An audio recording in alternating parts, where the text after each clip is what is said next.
ගොඩක් දෙනෙක් මුහුණ දෙන ගැටලුවක් තමයි අපි ටික කාලයක් අපේ ෆෝන් එක පාවිච්චි කරද්දි මෙන්න මේ පවර් බටන් එක. ඒ කියන්නේ අපේ ෆෝන් එක ඔන් කරන ඕෆ් කරන බටන් එක කැඩුනට පස්සේ ඒ කියන්නේ වැඩ කරන්නේ නැති වුණාට පස්සේ අපි කොහොමද අපේ ෆෝන් එක ඔන් කරගන්නේ ඕෆ් කරන්නේ කියලා.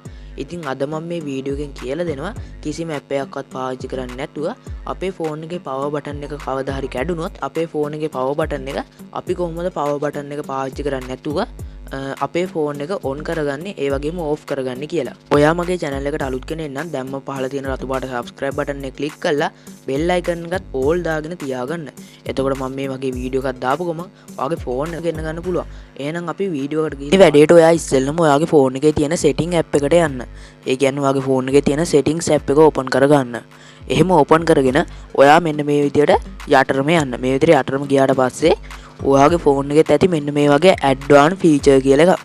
එහෙම නැත්නම් more option more settings වගේ මෙන්න මේ වගේ එකක් ඇති. එහෙම නැත්නම් මම කියලා දෙන්නම් කොහොමද මෙන්න මේ setting එක ඇතුළට යන්නේ කියලා. ඔයා කරන්න ඕන ඔයාගේ ෆෝන් එකේ මෙන්න මේ setting එක තියෙනවා නම් ඒ කියන්නේ මෙන්න මේ advanced feature කියන එක තියෙනවා නම් අන්න ඒක ඇතුළට යන්න.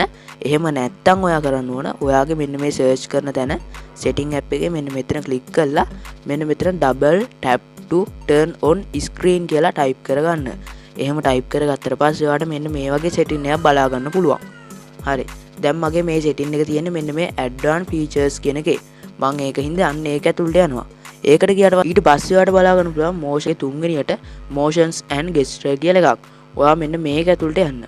ඒකට ගියාට පස්සේ ඔයාලට ඊළඟට බලා ගන්න පුළුවන් උඩින්ම තියෙනවා double tap to turn on screen කියලා. ඒක අයිනින් පොඩි tick mark එකක් තියෙනවා. අන්න ඒක ඔයා on කරගන්න. හරි. ඊට පස්සේ දෙවෙනියට තියෙන turn off screen කියන එකත් on කරගන්න. හරි. දැන් මේ setting එක on කරගත්තා නම් ඔයාලට පුළුවන් ඔයාගේ phone එකෙන් back වෙලා ඔයාලට පුළුවන් මේක try කරලා බලන්න. දැන් ඔයා ඉන්නේ home screen එකේ. ඒ කියන්නේ ඔයා හැම app එකෙන්ම එළියට ඇවිල්ලා තමයි ඉන්නේ. හරි. ඊට පස්සේ ඔයා කරන්න ඕනේ මෙන්න මේ screen එක තියෙන්නේ. මෙන්න මෙතන දෙපාරක් touch කරලා පෙන්නන්න. ඉතින් මට මේක පෙන්නන්න විදිහක් නැහැ. මම screen record එකක් දාන නිසා මෙන්න මේ screen record එක cut වෙන නිසා ඔයාලට මේක මට පෙන්නන්න විදිහක් නැහැ. ඔයාලට පුළුවන් screen එක උඩ දෙපාරක් touch කරලා ඔයාගේ screen එක off කරගන්න. දැන් ඉඳලා ඔයාලට පුළුවන් power button එක off කරන්න නැතුව screen එක උඩ දෙපාරක් touch කරලා screen එක off කරගන්න. එහෙනම් මේ වගේ අලුත් වීඩියෝ එකක් හම්බෙන්න තුරු ඔයාලා හැමෝටම සුබ දවසක්.